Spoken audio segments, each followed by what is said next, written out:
Hello बच्चों, आज हम लोग फिर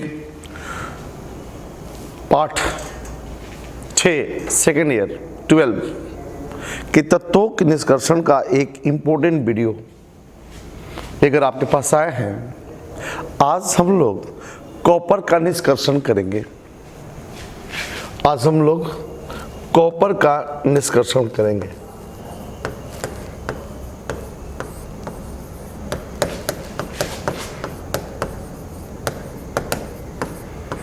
कॉपर का निष्कर्षण करेंगे। देखो बाबू, यहाँ पे समझना है, बड़ा इंपॉर्टेंट है ये भी अगर आता है तो पूरे 5 मार्क्स का आता है।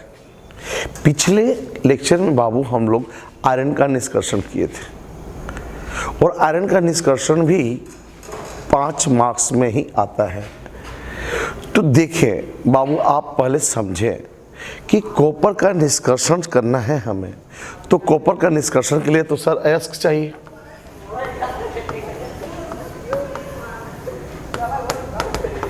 अयस्क चाहिए।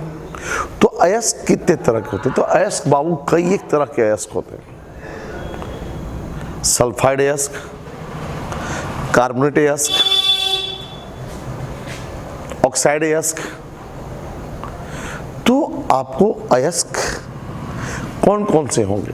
तो पहला अयस्क है क्यूप्राइट। क्यूप्राइट आपको पता है कि कॉपर का एक ऑक्साइड अयस्क है Cu2O।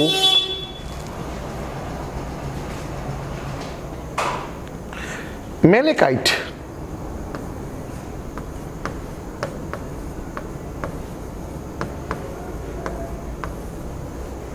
Malachite copper carbonate, copper hydroxide. एजुराइट,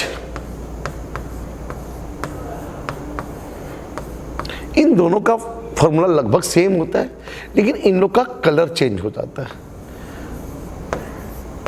CuOH का होल 2।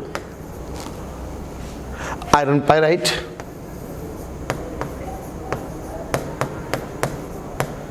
Sorry copper pyrite.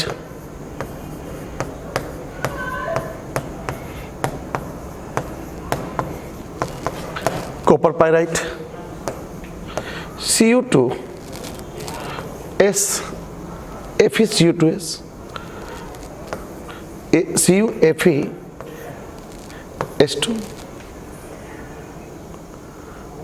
ठीक है। अगला है कॉपर ग्लैंस,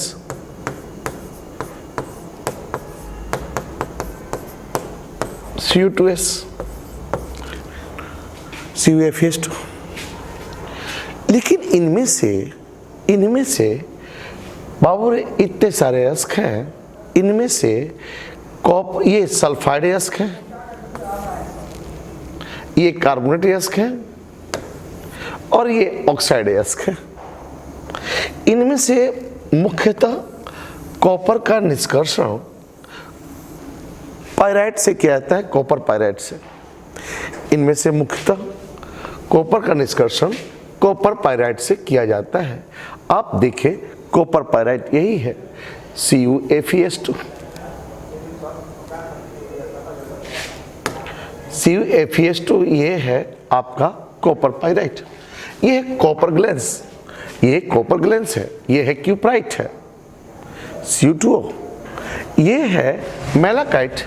दोनों में सेम होता है, फॉर्मूला दोनों का सेम ही है, बस अंतर क्या है कि ये ग्रीन कलर का होता है और ये आपका कलर चेंज हो जाता है, इसका ब्लू कलर का हो जाता है ये। तो आपको ध्यान रखना है कि अयस्क तो कई एक तरह के होते हैं, कॉपर के कई अयस्क होते हैं, लेकिन इनमें से मुख्यतः कॉपर का निष्कर्षण कॉपर पायराइट से ही किया जाता है। किससे किया जाता है? कॉपर पायराइट से किया जाता है। अब यहाँ पे थोड़ा सा समझेंगे, आप एलिंगम आरेख से भी थोड़ा सा समझेंगे। देखिए आपका कॉपर का एलिंगम आरेख में देखें आप कि कॉपर का ग्राफ ऊपर है, और कार्बन का CO का भी ग्राफ नीचे है और CO2 का भी ग्राफ नीचे है, यानी कॉपर का नीचे है। इसका मतलब हुआ कि सर ये कॉपर जो है इजी से आकर्षित हो जाएगा, इजीली ऑक्सीकृत हो जाएगा, सॉरी।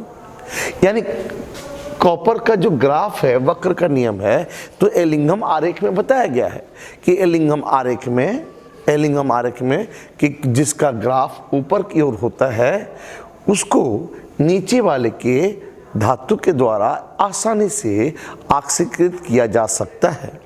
इसका मतलब कि ये कार्बन इसको आसानी से ऑक्सीकृत कर देगा, और आसानी से जब ऑक्सीकृत कर देगा तो देखिए हम लोग क्या होता है कि ये देखिए कॉपर का ऊपर है, देखिए कार्बन का भी नीचे है, और इस कार्बन डाइऑक्साइड भी बन रहा है और दोनों नीचे है। इसका मतलब कि कॉपर आसानी से हम ऑक्सीकृत कर देते हैं, आसानी से हम ऑक्सीकृत कर देते हैं, यानी कि कॉपर ऑक्साइड को कॉपर से हम कॉपर में ऑक्सीकृत कर सकते हैं। इसके लिए क्या करना पड़ेगा, कॉपर पाइराइट को या कॉपर सल्फाइड को, जो ग्लैंस है कॉपर सल्फाइड को, आगे उसको ऑक्साइड में बदलना होगा, और कॉपर ऑक्साइड में बदल करके फिर इसे कार्बन के द्वारा हम अवकृत कर देंगे, सॉरी ऑक्सीकृत बोल रहे, गलती से अवकृत कर देंगे। लेकिन ऐसा नहीं होता है, ऐसा हम लोग नहीं करते हैं। तो करते क्या है हम, तो सबसे पहले आप कॉपर पाइराइट से CuFeS2 से CuFeS2 से हमको कॉपर निकालना है। तो आप बताओ, ये एक पद में नहीं होगा। CuS2 से पाइराइट से कॉपर, पाइराइट से कॉपर कई पदों में पूर्ण होगा। पहला पद तो हम अयस्क का सांद्रण करेंगे,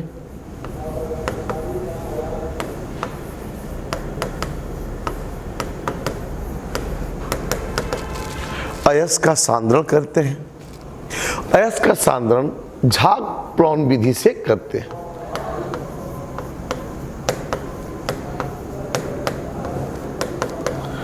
क्योंकि यह सल्फाइड अयस्क है, तो सल्फाइड अयस्क होने के कारण इसका हम झाग उत्प्लवन विधि से करेंगे। अब इसके बाद हम क्या करते हैं कि इसका जारण करेंगे, सांद्रित अयस्क का जारण किया जाता है। तो जारण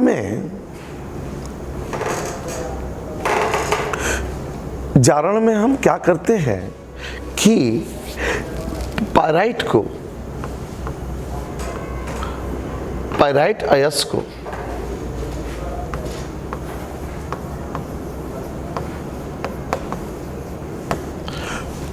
अयस्क को परावर्तनी भट्ठी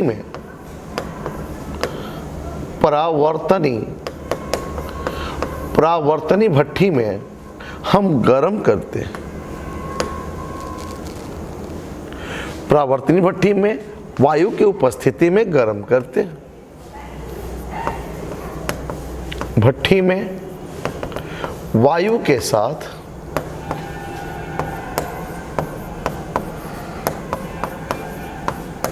गर्म किया जाता है।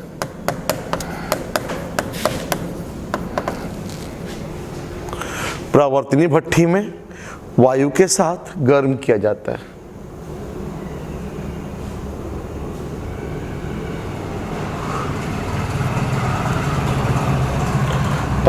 पाइराइट जो अयस्क है उसको परावर्तनी भट्ठी में वायु के साथ गर्म किया जाता है। तो क्या होगा, तो आप बताओ इसमें क्या होगा। ध्यान रहे कि अगर ये पाइराइट अयस्क है CuFeS2, अगर हम वायु देंगे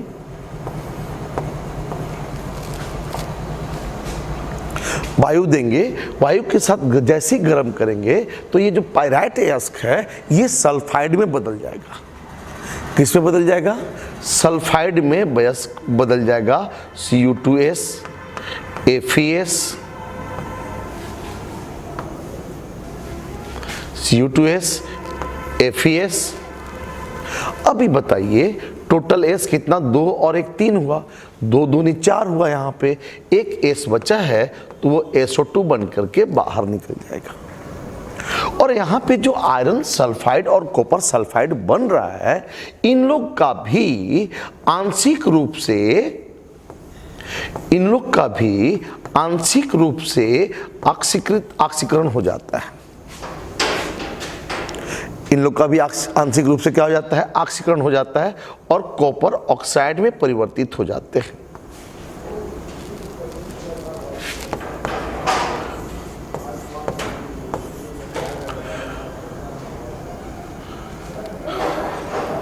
ठीक है। उसी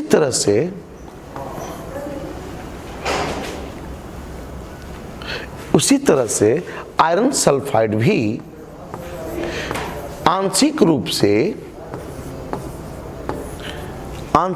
से हम कॉपर आयरन ऑक्साइड में परिवर्तित कर देते हैं।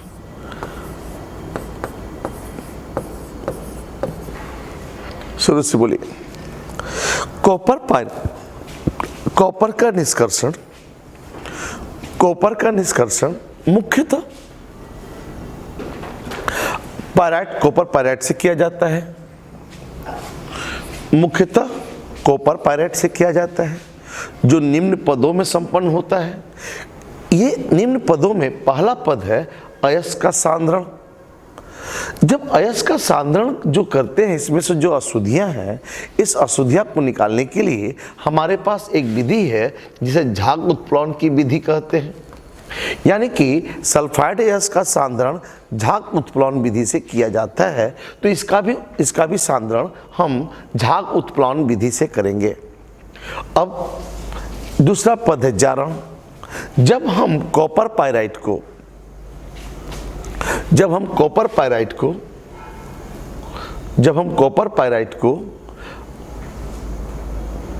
के अयस्क को परावर्तनी भट्ठी में वायु के साथ गर्म करते हैं तो कॉपर पायराइट कॉपर सल्फाइड तथा आयरन सल्फाइड में ऑक्सीकृत हो जाता है, तथा पुनः कॉपर सल्फाइड एवं आयरन सल्फाइड भी कॉपर ऑक्साइड में और आयरन ऑक्साइड में परिवर्तित हो जाता है।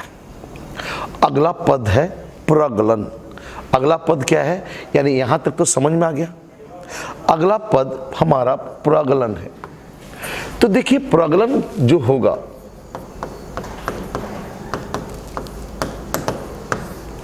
प्रगलन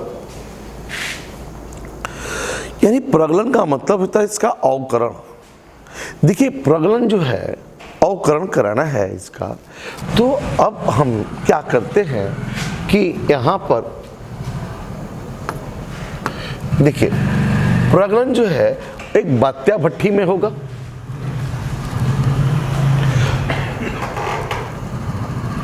बत्तिया भट्ठी में होगा। अब यहाँ पे ध्यान रहे कि बत्तिया भट्ठी में होता है, ये बत्तिया भट्ठी स्टील का वास्तव में बना होता है और उसके अंदर अग्नि रहित ईंट लगा होता है। जब इसमें इस बत्तिया भट्ठी में आयरन पायराइट,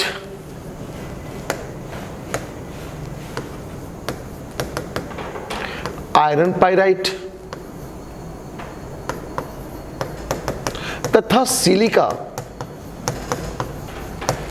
के साथ गर्म किया जाता है। आयरन पायराइट में सिलिका को मिश्रित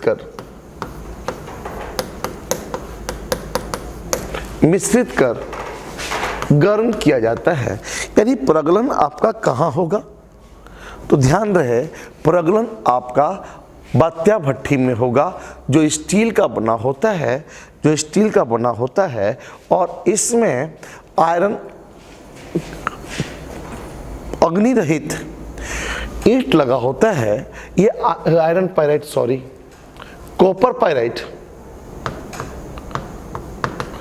कॉपर पाइराइट, इसमें हम कॉपर पाइराइट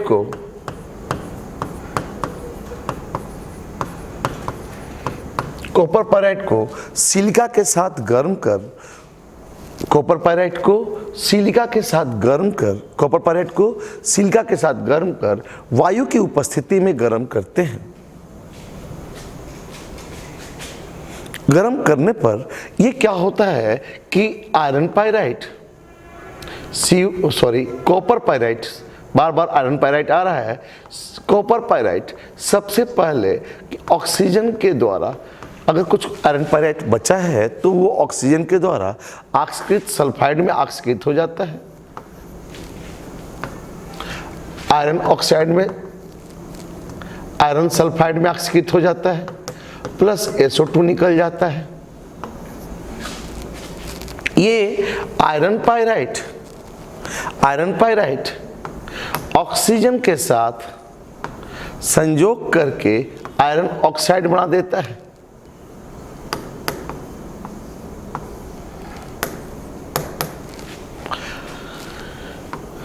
आयरन ऑक्साइड बना देता है और ये आयरन ऑक्साइड, इस आयरन ऑक्साइड जो हमारा अशुद्धियां है, ये अशुद्धियां जो है हमारा सिलिका जो फ्लक्स की तरह काम करता है, उसके साथ संयोग करके आयरन सिलिकेट बना देता है, जिसे हम धातु मल कहते हैं।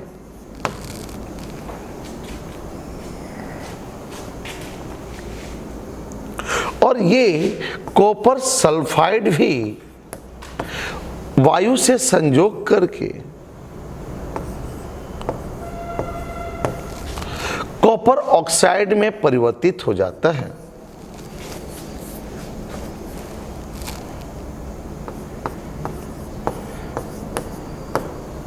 कॉपर ऑक्साइड में परिवर्तित हो जाता है।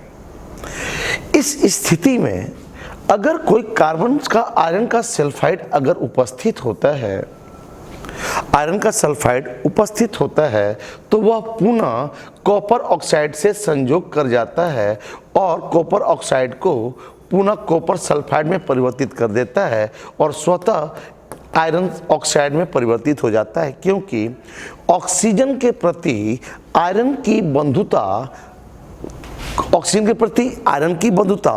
कॉपर से अधिक होता है। ऑक्सीजन के प्रति आयरन की बंधुता कॉपर से अधिक होता है, यानी कि कॉपर जो ऑक्सीजन लिया हुआ था उससे ज़्यादा टेंडेंसी इस आयरन की होती है, इसलिए इसके ऑक्सीजन को ले लेता है और कॉपर सल्फाइड बना देता है। और ये जो आयरन सल्फाइड है पुनः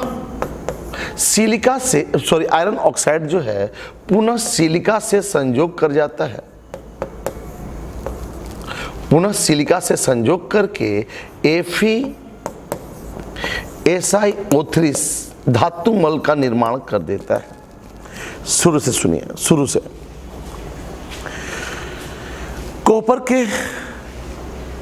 कॉपर का मुख्य अयस्क ऑक्साइड में क्यूपराइट, कार्बोनेट में मेलेकाइट और एज्यूराइट, सल्फाइड में कॉपर पाइराइट तथा कॉपर ग्लैंस। मुख्यतः कॉपर का निष्कर्षण कॉपर पाइराइट से किया जाता है, जो निम्न पदों में संपन्न होता है। पहला पद अयस्क का सांद्रण हम लोग झाग प्लॉन विधि से किया जाएगा। जारण को परावर्तनी भट्ठी में करते हैं, जिसमें हम वायु की उपस्थिति में आयरन कॉपर पाइराइट को गर्म करते हैं, तो कॉपर पाइराइट ऑक्सीकृत हो जाता है कॉपर सल्फाइड में और आयरन सल्फाइड में, जिसका एवं पुनः कॉपर सल्फाइड और आयरन सल्फाइड का पुनः ऑक्सीकरण हो जाता है कॉपर ऑक्साइड तथा कॉपर सल्फाइड में।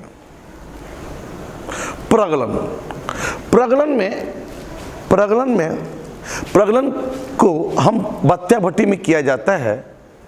यह स्टील का बना होता है जिसके अंदर के स्तर में अग्नि रहित ईंट लगा रहता है। इसमें सिलिका, कॉपर पाइराइट तथा वायु की उपस्थिति में गर्म करते हैं तो iron pyrite,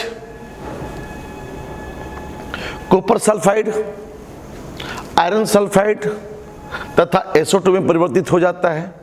iron sulphide iron oxide में परिवर्तित हो जाता है।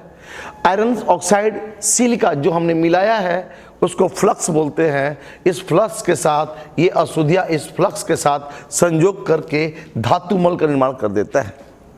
कॉपर सल्फाइड भी ऑक्सीकृत होकर कॉपर ऑक्साइड बना देता है। क्योंकि कॉपर ऑक्साइड में कॉपर सल्फाइड पुनः कॉपर ऑक्साइड को कॉपर सल्फाइड में परिवर्तित कर देता है और ये कॉपर आयरन ऑक्साइड पुनः सिलिका से संयोग कर आयरन सिलिकेट बना देता है जिसे धातुमल कहते हैं। ये धातुमल हल्का होता है और ये कॉपर सल्फाइड तथा कॉपर सल्फाइड तथा आयरन सल्फाइड जो होंगे, ये कॉपर सल्फाइड तथा आयरन सल्फाइड नीचे की ओर चले जाते हैं क्योंकि ये भारी होते हैं, नीचे चले जाते हैं और धातुमल हल्का होता है, इसे अलग कर लेते हैं। देखिए वीडियो देखिए।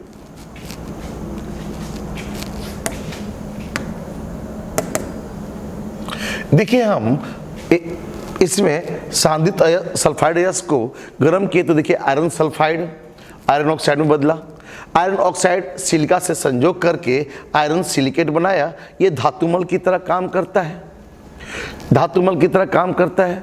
अब इसमें क्या होता है कि कॉपर मैट, ये जो कॉपर मैट है, कॉपर क्या होता है कि ये भारी होता है तो कॉपर भारी होने के चलते नीचे चला आता है और धातुमल हल्का होने के चलते ऊपर आता है, धातुमल को हटा लिया जाता है। अब ये कॉपर मैट में हमारे पास दो चीज़ है, कॉपर सल्फाइड और आयरन सल्फाइड। याद रखेंगे कॉपर पूछता है कि कॉपर मैट में क्या क्या पाया जाता है, तो बोलेंगे कॉपर मैट में कॉपर सल्फाइड तथा आयरन सल्फाइड पाया जाता है। ये दो चीज़ का मिश्रण होता है। अब इस कॉपर मैट से हमको कॉपर निकालना है। कॉपर मैट से कॉपर निकालने के लिए एक नया प्रक्रिया करेंगे। उस प्रक्रिया को हम लोग बोलेंगे बेसिमीकरण। उस प्रक्रिया क्या कहते हैं? बेसिमीकरण। तो कॉपर मैट से कॉपर निकालने के लिए हम बेसिमीकरण की प्रक्रिया करते हैं। अब बेसिमीकरण एक विशेष प्रकार के परिवर्तक में किया जाता है जिसे बेसेमर परिवर्तक कहते हैं। जिसे क्या कहते हैं? बेसेमर परिवर्तक कहते हैं। ये स्टील का बना होता है। इसके अंदर स्टील का बना होता है। ये स्टील का बना होता है और इसके अंदर सिलिका का लाइनिंग होता है। इसके अंदर सिलिका का लाइनिंग होता है। यहाँ से गर्म हवा का झोंका डालते हैं। गर्म हवा का झोंका डालते हैं। इसमें हम लोग कॉपर मैट को और सिलिका को डालते हैं और गर्म हवा का झोंका डालते हैं। तो जैसे हम लोग गर्म हवा का झोंका डालेंगे तो यहाँ पर क्या होता है थोड़ा सा समझेंगे। कॉपर मैट में दो ही चीज़ है, एक है आयरन सल्फाइड, एक है आयरन सल्फाइड। आयरन सल्फाइड वो क्या करता है कि कॉपर ऑक्साइड से ऑक्सीजन से संयोग करके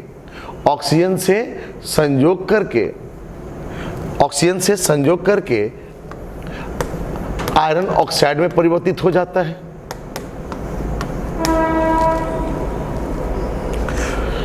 ये आयरन ऑक्साइड पुनः सिलिका से संयोग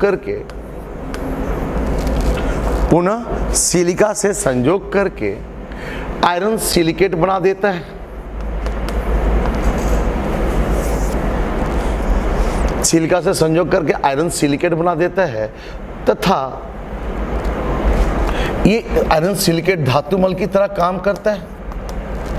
अगर कॉपर सल्फाइड भी है तो वो भी कॉपर ऑक्सीजन के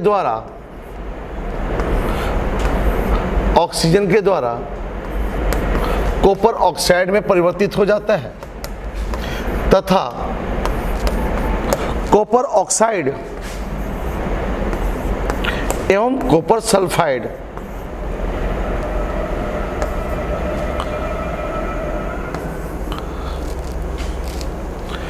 पुनः स्वतः ऑक्सीकृत अवकृत हो जाते हैं और कॉपर में परिवर्तित हो जाते हैं। किसमें? A+SO2। यानी बेसिमर परिवर्तक में हमें कॉपर प्राप्त हो जाता है। बेसिमर परिवर्तक में हमें कॉपर प्राप्त हो जाता है। इस कॉपर को हम क्या करते हैं,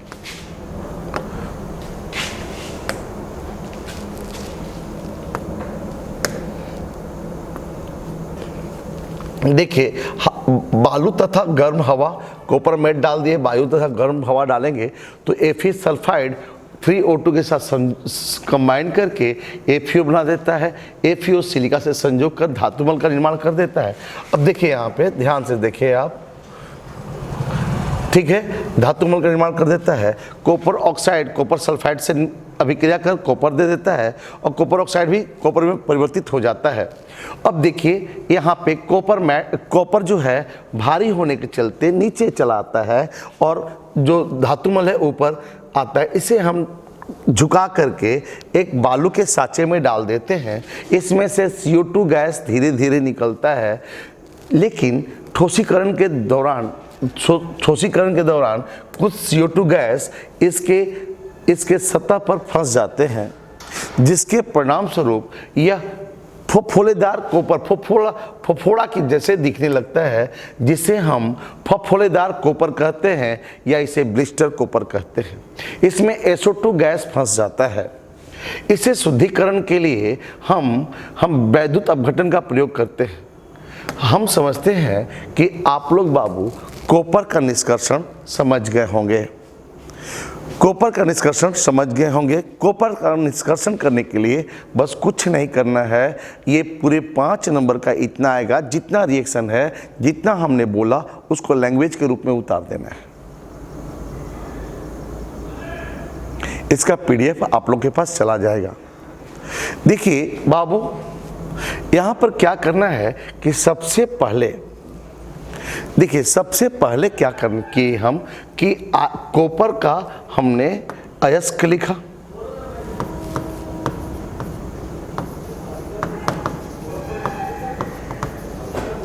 कॉपर का अयस्क लिखा, फिर इसका सबसे पहले सांद्रण किया।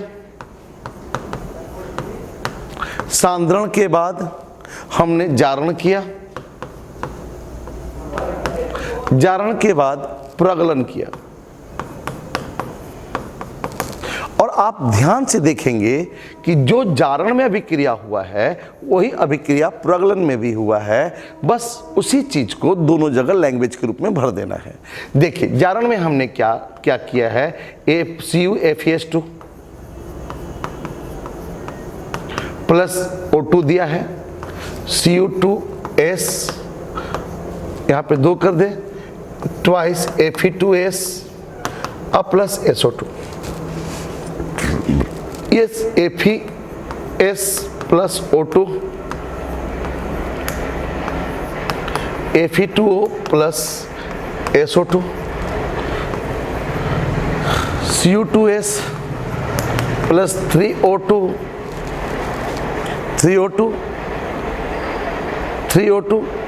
प्लस 2Cu2O अब प्लस SO2। देखिए, प्रगलन में भी हमने यही रिएक्शन लिखा, सेम यही रिएक्शन। देखिए आप, 2CuFeS2 plus O2, Cu2S plus FeS plus SO2, FeS plus 3O2 देखो FeS प्लस 3O2 ये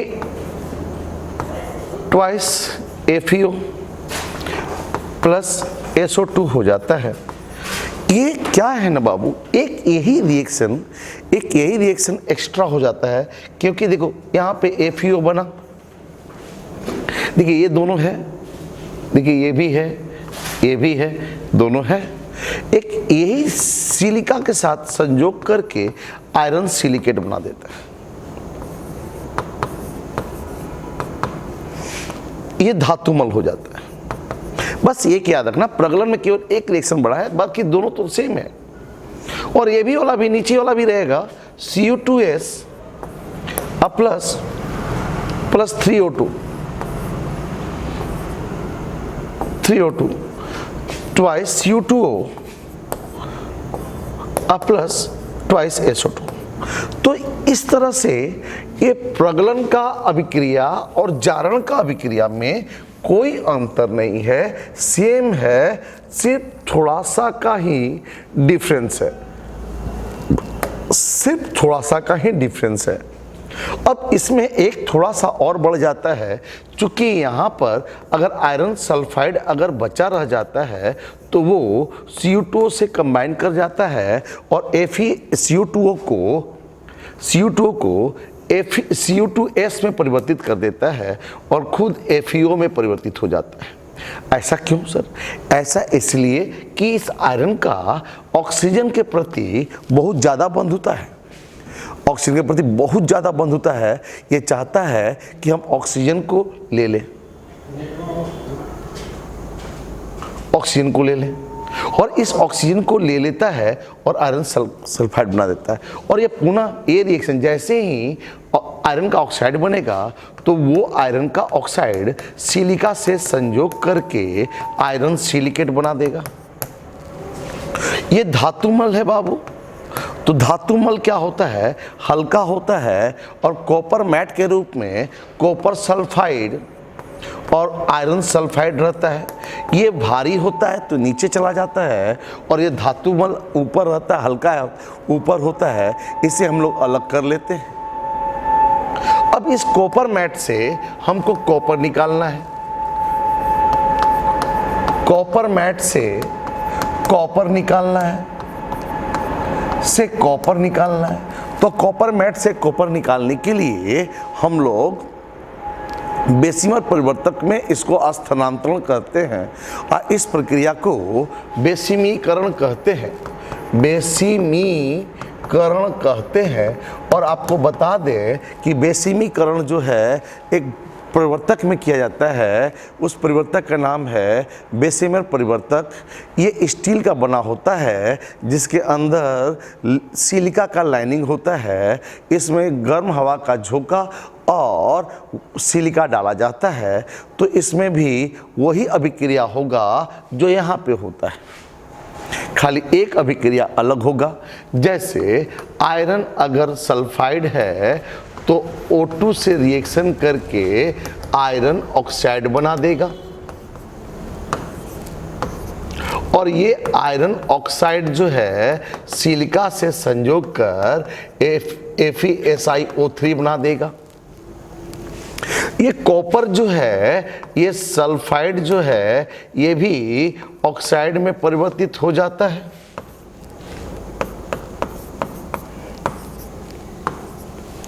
और ये कॉपर सल्फाइड और कॉपर ऑक्साइड स्वतः ऑक्सीकृत और अवकृत हो जाते हैं और कॉपर का निर्माण कर देते हैं। चूंकि कॉपर भारी होता है और ये धातुमल हल्का होता है, तो धातुमल ऊपर जाएगा और कॉपर क्या होगा? नीचे आएगा। अब हम क्या करेंगे? इसे झुका करके बालू के सांचे में डाल देते हैं। बालू के सांचे में डालने पर ये धातुमल को अलग करके इसे बालू कॉपर को, गलित कॉपर को बालू के सांचे में डाल देते हैं। ये जैसे ही ठंडा होगा इसमें से SO2 गैस निकलेगा। ये SO2 गैस निकलता है, ठीक है, कभी बुलबुला के रूप में SO2 गैस निकलता है, कभी कभी क्या होता है कि ये SO2 गैस क्रिस्टलीकरण के दौरान, ठोसीकरण के दौरान ये उसके सतह पर फंस जाता है और फंस जाने से फोड़ा जैसा दिखता है। फोड़ा नहीं, फफोला, जब घाव जल जाता है कहीं स्किन तो वहाँ फोड़ा कैसे निकलता है, तो फोड़ा जैसा प्रतीत होता है। इसलिए इस कोपर को फफोलेदार कोपर कहते हैं।